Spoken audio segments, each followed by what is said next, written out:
Hello Seekers, welcome to episode 3 of Broken Shores. Finally back after a little break there. And I've got a lot of loose ends and notes to tie up from last time. The first thing is that I have a new setup with my dice camera. I'm going to try using a separate camera for the dice to try to give you guys a better look at the dice. They're a little bit hard to see in some of the videos, and they have kind of a bendy effect where you can't really clearly see which side is up. So hopefully the new dice camera will improve that, and it also gives me a little bit more room here to set up things for the play area and the different papers and things. So the next thing is that in combat, I'm finding the combat to be quite deadly, maybe a little bit too deadly for Broken Shores with some of the rules that I'm using. And I like all the rules that I'm using from Ker Nethalas and Carnage Aether, but I think it makes the combat a little bit too deadly. So one thing that I'm going to do is I'm going to stop rolling for the hit location, and what that's going to do is give a little bit less chance of rolling critical hits, and that'll probably help to make combat a little bit less deadly. Just kind of a quick and easy way to do that. And I also got some advice from Alex T, the creator of the game, and he said that when you are rolling for armor for the enemies, for the monsters, you should be rolling every turn. So armor is not rolled once at the start of combat, it is rolled every turn. So I'm going to start doing that now, and the reason for that is to kind of simulate that sometimes you don't get a clean blow, or sometimes you hit a certain armored or reinforced point on an enemy, and sometimes you also happen to hit between armor and do more damage, and sometimes you do less damage.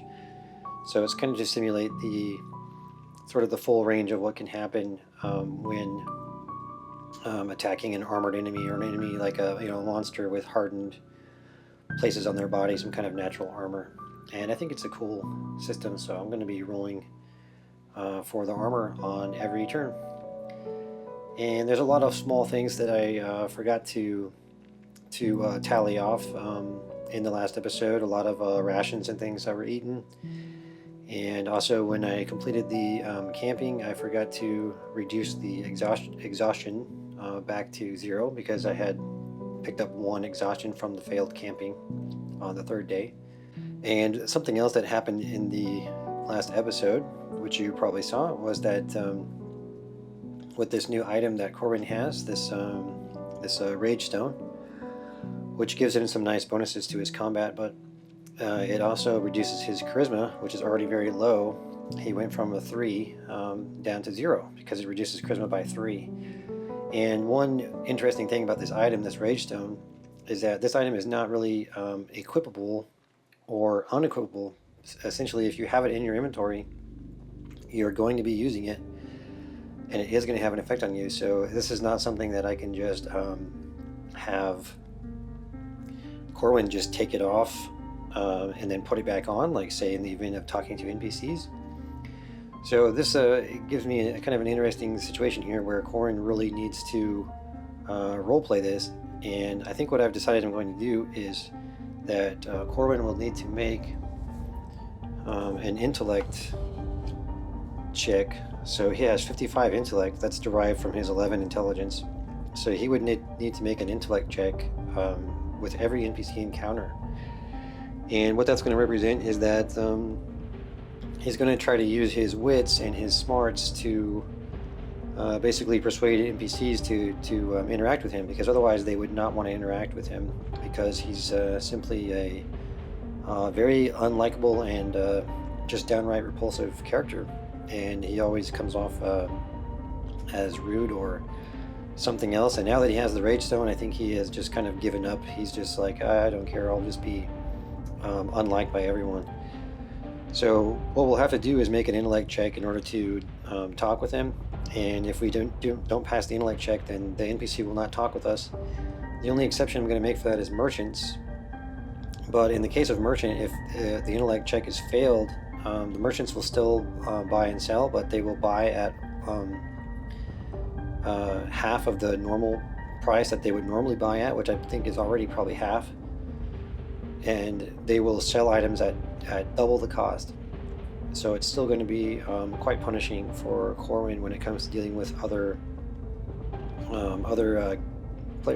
characters in the game. So that's how I'm going to roleplay that. We'll see how that goes, and it might be fun. It might be interesting. We'll see how it goes. Okay, so when we left off last time, Corwin had finished a complete day of camping, and he was able to heal 3 hit points and remove 1 fatigue. And I'm going to go ahead and have him rest one more eighth of a day here, so that we can start the day right here in the morning. And one thing that I didn't do also in the last episode was rolling for an encounter. So we need to roll a d20 for an encounter in this hex, and we'll see what we get.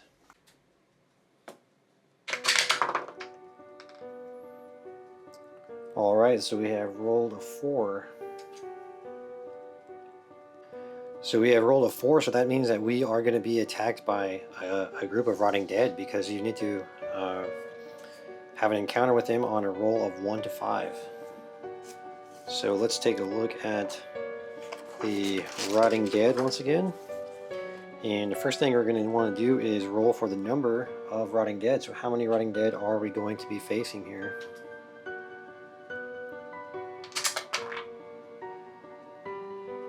And it's going to be 2 rotting dead. Alright, we've got 2 of these guys. And we'll just say that they kind of came upon Corwin as he was going to leave his camp. So we'll just start the combat from here. And we need to roll for initiative. So this is going to be an opposed check. And once again, Corwin will have 3 points bonus for every 5 points of dex. He gets a 1 point bonus, so he will have a 3 point bonus to his initiative. And the rotting dead have a dex of 7, so they're going to have a 1 point bonus to their initiative. And out of the D100, whoever gets the highest number will be the one to start the round.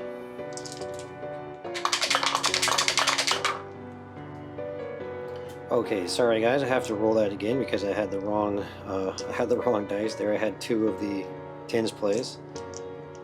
So let me roll that again.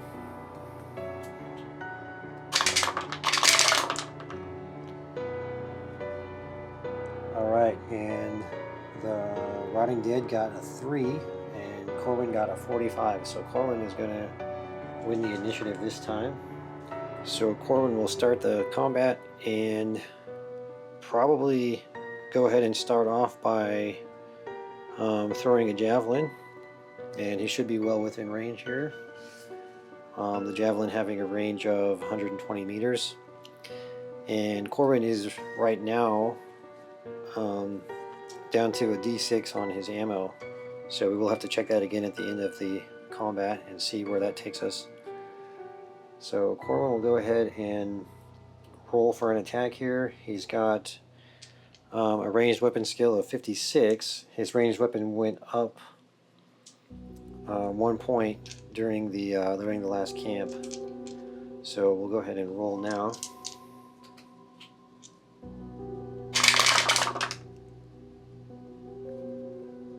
And that's going to be a 51 for Corwin and 69 for the Rotting Dead. So the Rotting Dead have a dodge of 40, and we also need to roll armor for them. So let's go ahead and roll.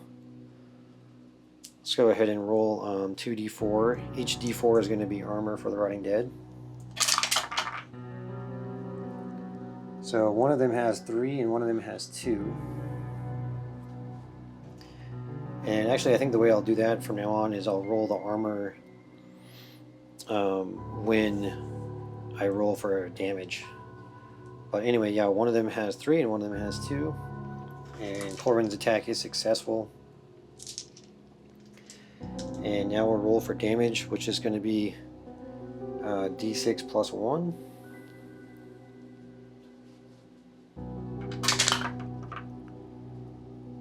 And that's going to be a 1. So with the 2 or 3 armor, we'll say this guy has 2 and this guy has 3, and that 1 damage is not going to do anything. So armor already having a good effect for these guys here. Okay, now we'll start their turn, and they're able to move. They're able to move up to double their dexterity, so they're going to be able to move up to 14 feet, but if they use a standard action, they can run, so they'd be able to move up to 28 feet, so that'd be 5, 10, 15, 20, 25, so he can move here, and he can move right here, so they are a little closer now. Alright, now we'll go back to Corbin's turn, and he will attack once again with the javelin.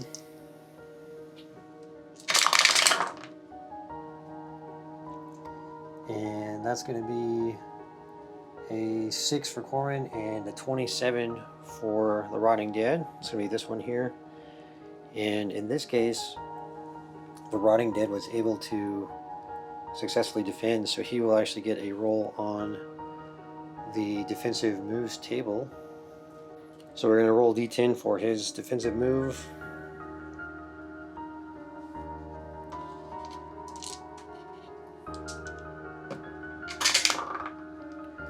And he has rolled a 4. So his next attack is going to get an additional plus 10. If he had a condition like prone, paralyzed, stunned, he would be able to cancel that condition, but he doesn't have it, so his next attack is going to get a plus 10 skill bonus. And now it's going to be their turn. So we'll go ahead and move him about just under 30 feet. 5, 10, 15, 20, 25. So we'll say that he is in range now, and then 5, 10, 15, 20, 25. So he's just going to be a little bit out of range. So, but he will not be able to attack now because they're using a standard action to run. So now we'll go back to Corbin's turn, and in this case he's going to want to use the spear. So we'll roll for the spear combat, which is going to be a simple melee weapon. Now with the Rage Stone, we do get a plus 1 damage and also plus 10 to attack. And then we also have plus 20 to attack with the duelist skill. So he's going to have an effective skill of 85, which is going to be quite high. And then he'll also have d6 plus d4 plus 2 damage.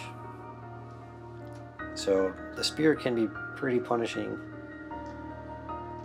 Alright, now let's roll for Corbin's attack here.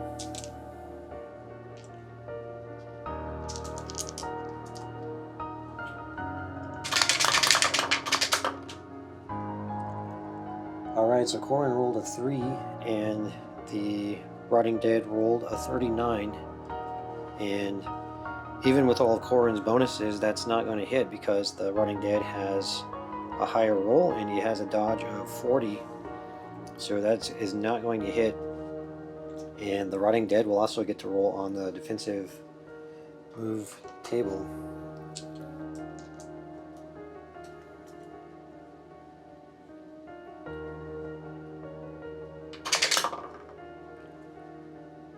And so the Rotting Dead has rolled a 1, and his next attack is also going to get a plus 10.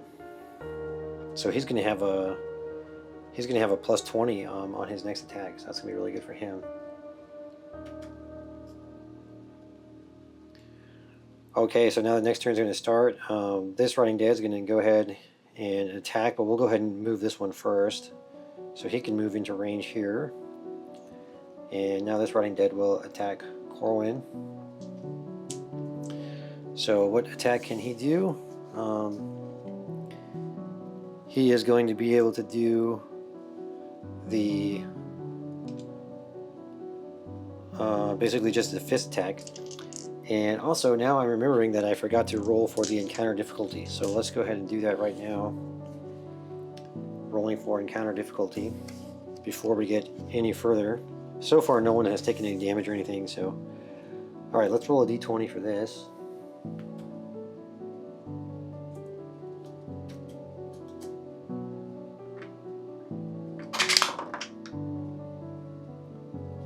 And that is a 2. So 2 is going to be easy encounter difficulty. So -5 hit points, -1 damage, and -10 loot chance. So once again, we're pretty lucky getting the easy encounter difficulty. Okay, let's roll the attack for the Rotting Dead here. And his fist skill is 50.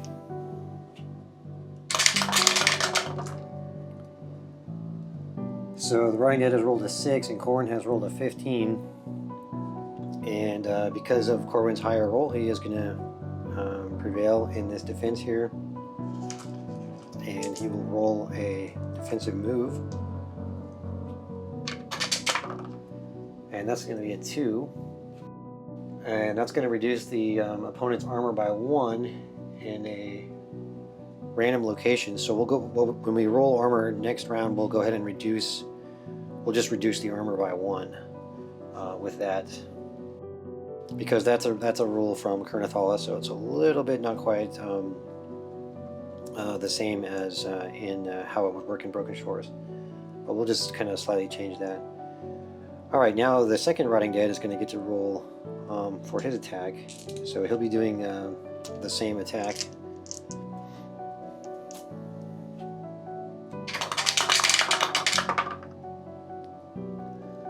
Okay, and he has rolled an 81 and Corwin has rolled a 49.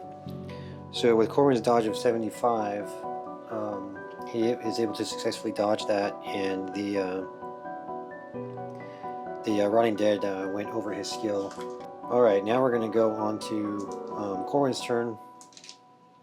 And in this turn, we will, when we get to rolling for armor, we have to remember to reduce armor by 1 due to the defensive move. So let's roll for an attack. So Corwin is going to attack this guy here.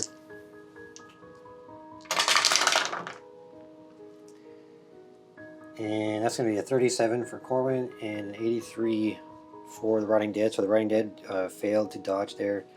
So Corwin will hit. And now we'll roll for damage and for armor. So that's going to be d6 plus d4 plus 2. And then we also need to roll for the armor of the Rotting Dead. So the Rotting Dead rolled a 2 armor, and Corwin's damage is going to be 3 plus 2 is going to be 5, and then the armor is going to be 1. So this is going to be a total of 4 damage to this Rotting Dead here. And on the easy encounter difficulty, that's going to give him hit points of 5, so he is going to be now down to 1. So I'll just use this counter here to remember that he is at 1. Alright, now we'll go back to the Rotting Dead's turn. And they're going to go ahead and do their fist attack. So we'll start with this guy here. And he's rolled a 12, and Corwin has rolled a 67. And with Corwin's dodge of 75, he's not going to have any problem dodging that. So now we'll roll for the other one. Oh, and I think also Corwin gets a defensive move there too. So let's go ahead and roll that. And that's going to be a 9. We could recover 2 health points. So we're at 21. So we could go back up to 22. Alright, so Corwin is at 22. And we're going to roll for the other Rotting Dead's attack here. And that's going to be a 44 for Corwin and a 3 for the Rotting Dead. So Corwin has made a critical defense or critical dodge, and what that is that's an elusive maneuver, and so the character displays exceptional agility and awareness, narrowly avoiding the attack. They gain plus 20 bonus to their dodge skill for the next round. So Corwin will be at 95 dodge for the next round. So that worked out really well for him there.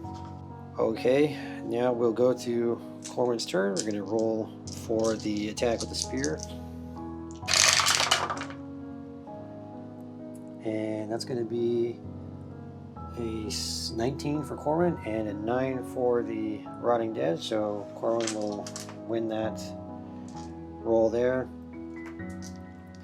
And we're going to roll d6 plus d4 plus 2, and then we're also going to roll armor for the Rotting Dead.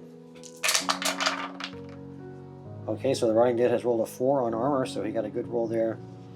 And then Corwin's damage roll is going to be 6 plus 2, which is 8. So it's going to be 4 damage. We'll go through after the armor, and this Rotting Dead has been defeated. So that's 1 Rotting Dead defeated there. And we can add 1 standing for Corwin. He gets 1 standing for every defeated Rotting Dead. Alright, and now this Rotting Dead is going to get his turn to attack.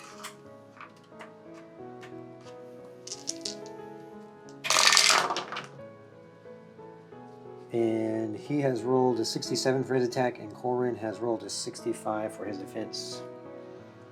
So the Rotting Dead, I believe, is going to be above his skill. Yeah, he has 50. So Corwin will successfully defend here. And once again, that will also be a defensive move.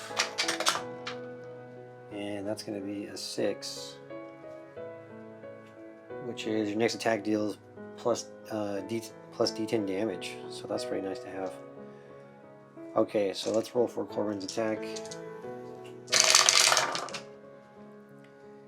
And that's going to be a 66 for Corwin and a 45 for the Rotting Dead.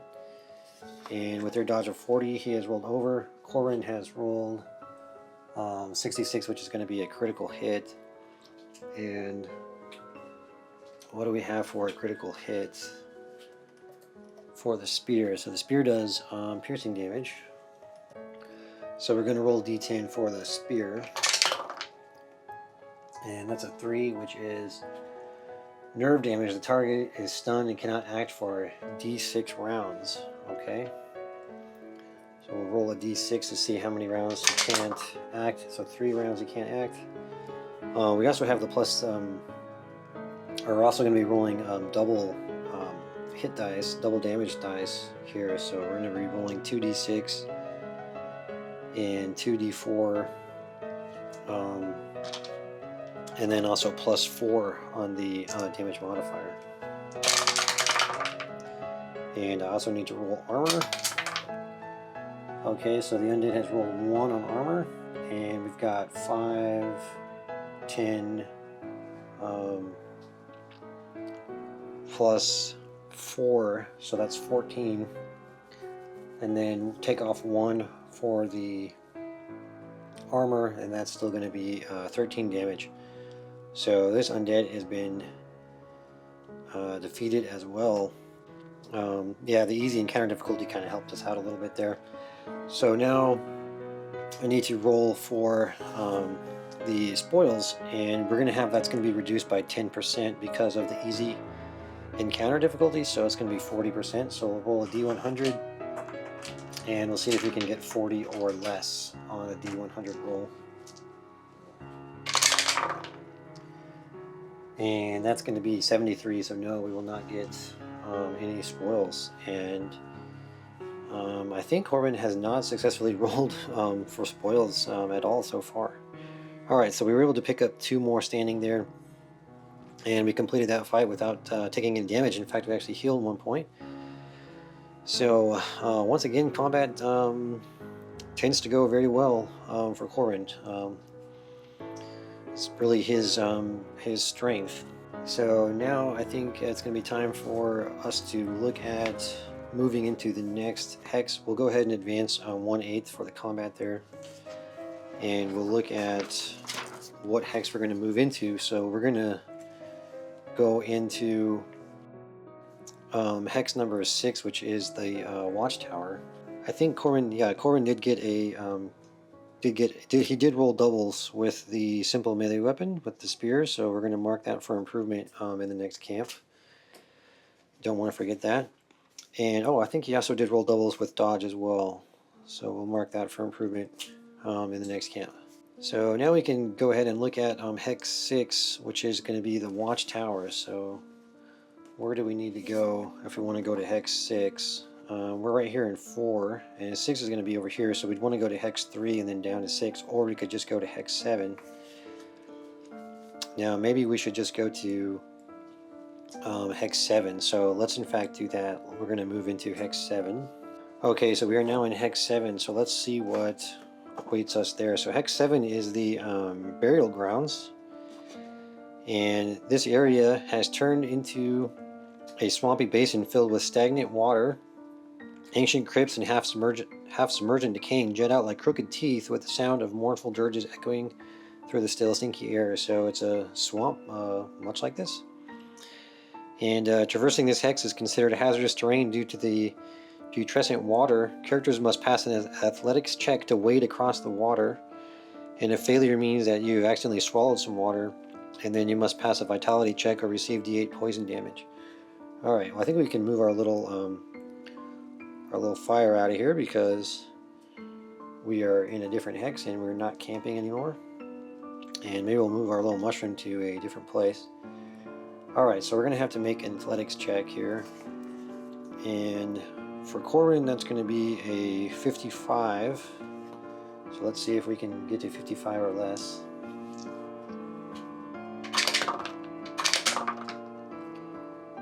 And that is going to be... no, okay, that's actually going to be a 100 there. So Corbin has rolled over. He has failed the athletics check. But I guess we could mark athletics for improvement though, because that is like a double there. So let's mark it for improvement. We're going to have to make a vitality check or get d8 poison damage. So we're going to have to roll a 55 once again. And this time we have rolled an 11. So we did a critical success on the vitality check. Unfortunately, that's nothing that I can mark for improvement with that, but yeah, that's good though. So we're not going to take any poison. And what else do we find here? A deathless sorcerer is tethered to its mausoleum here, and defeating it grants access to its last resting place, where the player characters can find a grimoire with one random common spell and one random uncommon spell. Okay, well, Corwin does not use spells, and I think we're probably going to just run away. I think we're not going to fight this guy. But I think that I still need to make a check for the rotting dead in this square. Let's see.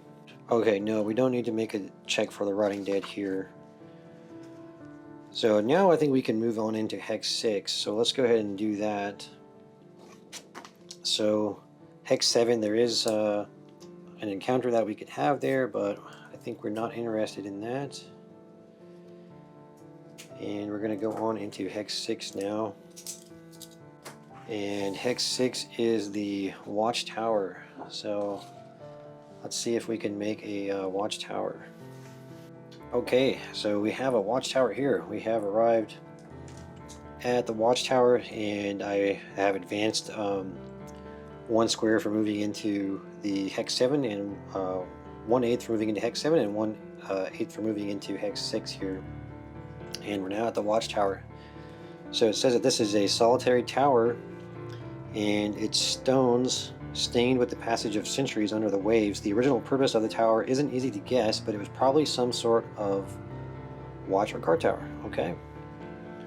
So first we would start at the ground floor, And the tower's entry is partially blocked by debris, and we need to make a successful athletics check in order to clear the rubble out and make enough room to enter. So the passage is blocked here, and we'll see if we can make an athletics check.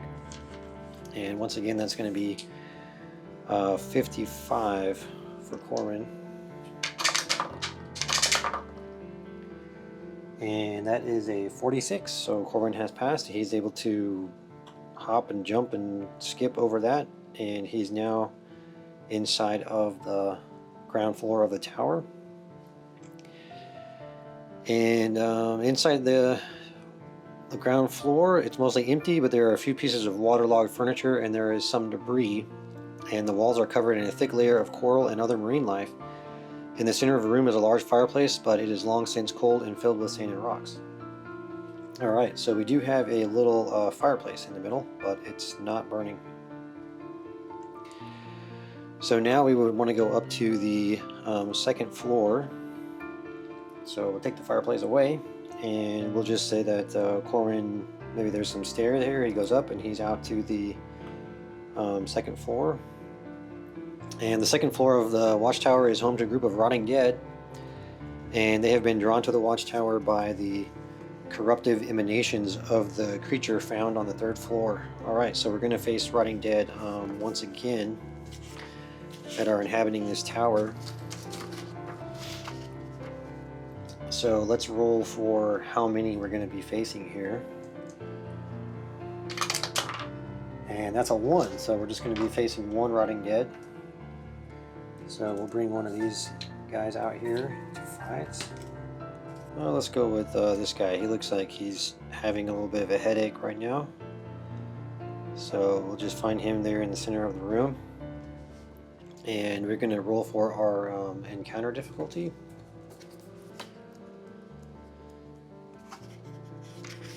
So we'll make our d20 roll for that.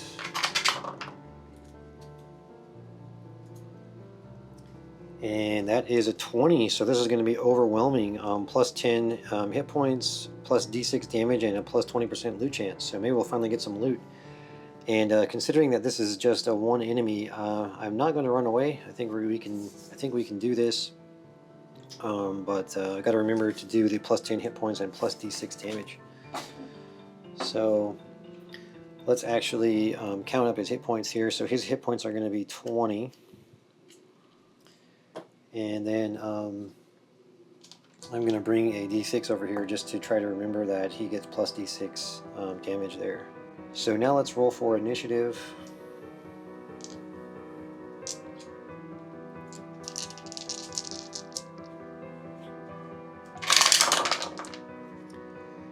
And the running dead has rolled 57 and Corwin has rolled 59. So Corwin was just successful there. With the bonus, that would actually be a 58 for the running dead, and for Corwin that would be 62. So now Corwin can roll for an attack. Now I could attack with the javelin, but I think I'll just simply move 5, 10, 15 feet up, and Corwin can move, let's see, Corwin can move up to 30 feet without running. So we'll do that, and then Corwin will initiate his attack. And that's going to be a 45 for the rotting dead, so he is over his dodge, and Corwin rolls a 70 for his attack, and I think that's going to be too high actually. Yeah, his simple melee weapon is 55, and with his attacker bonus, that's 65. Oh, and then plus 20 for duelist and plus 10 for that. So actually he would have 65, 75, 85, 95. Okay, so he's okay there. 70 is no problem. So Corwin is able to successfully hit, and we'll roll for damage, which is going to be d6 plus d4 plus 1. And we'll also need to roll for armor for this undead. So that's going to be 1 armor for the undead, and Corwin's going to do 7 points of damage, so that will be 6 points of damage. And this undead will be down to 14 right now. So not too bad there. And the undead is going to have his turn. And he will attack with his fist weapon, which is going to be a 50% chance to do d4 plus 1 damage. And he did 34 and Corbin rolled 93, so I believe Corbin is going to fail to dodge here, so he's got 75. And yeah, so I think Corbin failed to dodge. And the undead is going to hit. So let's roll for damage here. Now he's going to roll a d4 plus 1, but he also gets to roll a d6 as well. So it's going to be d4 plus d6 plus 1 for the undead here. So that's 10, 11. So that's going to be 11 points of damage. So that's going to be a pretty hard hit to Corbin there. That effectively cuts his damage in half, or his hit health in half. So he is now down to 11. So pretty rough hit there. Corbin's going to want to do some really good damage here. Alright, let's roll for Corbin's attack.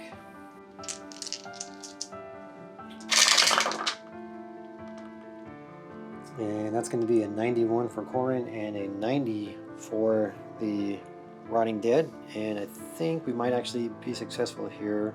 55, 65, 75, 85, 95. Yeah. So we were successful with our attack there, even though it was such a high roll. So now we'll go ahead and roll d6 plus d4 plus 2. We get also another plus 1 for the Rage Stone. And the enemy's armor. So that's going to be 5, that's going to be 10 damage, but the enemy rolled 4 on armor. So that's only going to be 6 damage. And that will drop him down to 8. And Corbin is really going to want to hope that he can make a good dodge here, because he can take a lot of damage, possibly even die.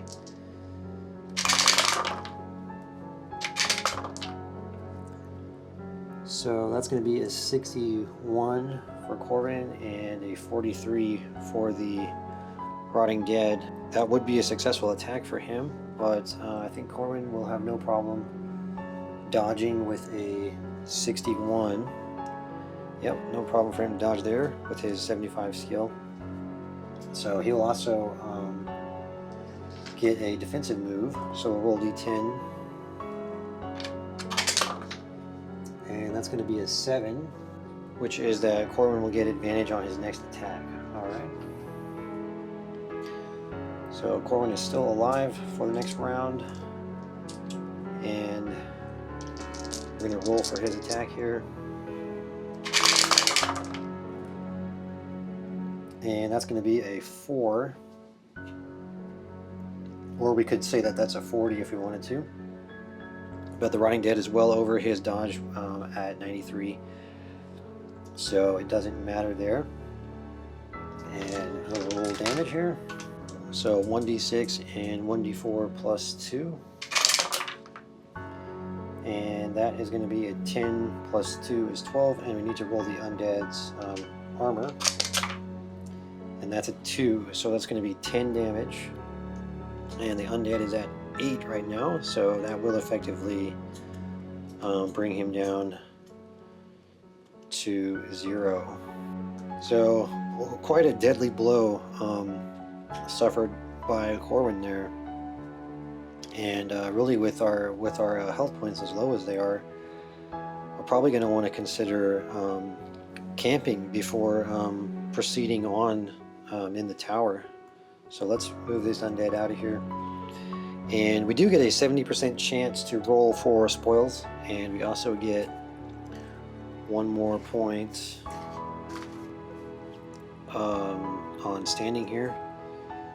So let's roll for spoils. We're going to roll a d100 and hope that we get 70 or lower. And that, oh, I rolled the wrong dice there, so let's do this over again.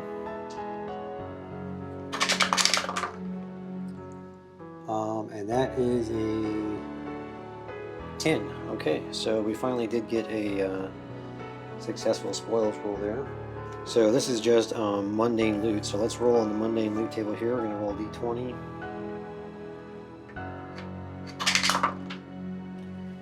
And that is a 16. That's going to be d4 seeds. So let's roll a d4 for some seeds. That's going to be 3 seeds. Now those do have a pretty good value at 50 though. So we'll add 3 seeds to our inventory. Alright, Corin has got his seeds. And I think he is going to go ahead and move back down to the ground floor of the tower. And maybe kind of go outside somewhere and probably set up a little camp there for the night. Because I think now would be a good time to camp instead of pressing on, because of all the damage that he took in the battle there. And we could also advance this as well. So I think what Corin's going to want to do is probably rest for 3 days actually, to get his health points back. But actually we would have to do a camp check if we wanted to camp here. So maybe we would want to go back to Hex 4, where we already have a camp set up, and we would have to do a backtracking check to get back up to Hex 4, but that's not too bad. Maybe we should do that. So yeah, I think we'll have Corbin do that. So we're going to go ahead and backtrack over to Hex 4, and that's going to be 1, 2 on the time there. And we also need to roll a encounter check for both of those squares. So let's see if we're going to have an encounter, and we'll have to wait for the camping right now.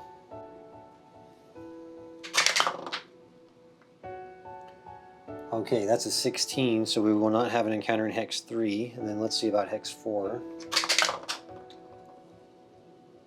And that's another 16, so we will not have an encounter in Hex 4 either. Alright, and now we can go ahead and use our camp that we have already set up there. And Corwin will camp for 3 days. And that's going to take the rations down from 7 to 4, and he'll be able to heal up 9 health points. So Corbin healed up 9 health points, and he is now up to 20, but down to 4 rations after 3 days of camping. So we might want to think about doing a little bit of hunting. So maybe let's roll for weather and see what the weather is right now.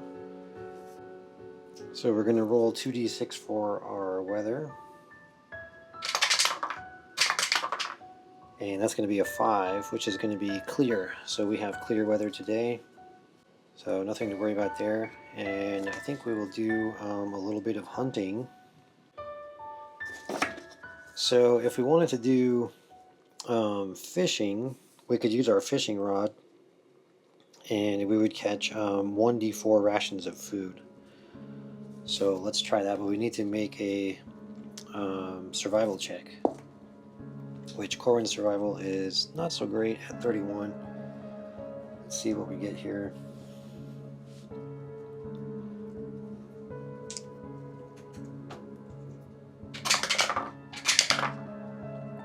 And that's a 21. All right, so let's roll a d4, and that's a 2. So we're able to get 2 rations. That's going to bring us up to 6, and that will advance us over into the next phase there. And you know what? I think we'll just go ahead and we're going to try to do one more fishing, I think. Yeah, we'll do one more fishing here. So that's a 58. We won't pass that one. And we'll now advance over to here. Maybe he'll just spend the whole day fishing here.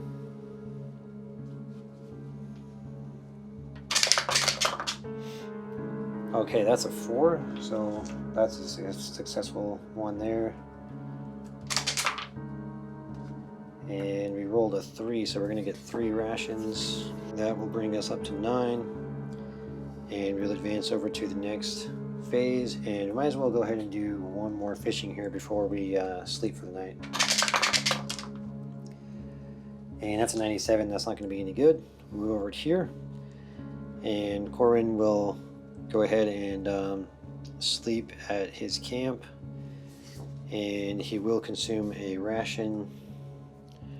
So we'll be down to 8, but he also will get to recover 3 health points. So we'll be back to 22. So all in all, a good little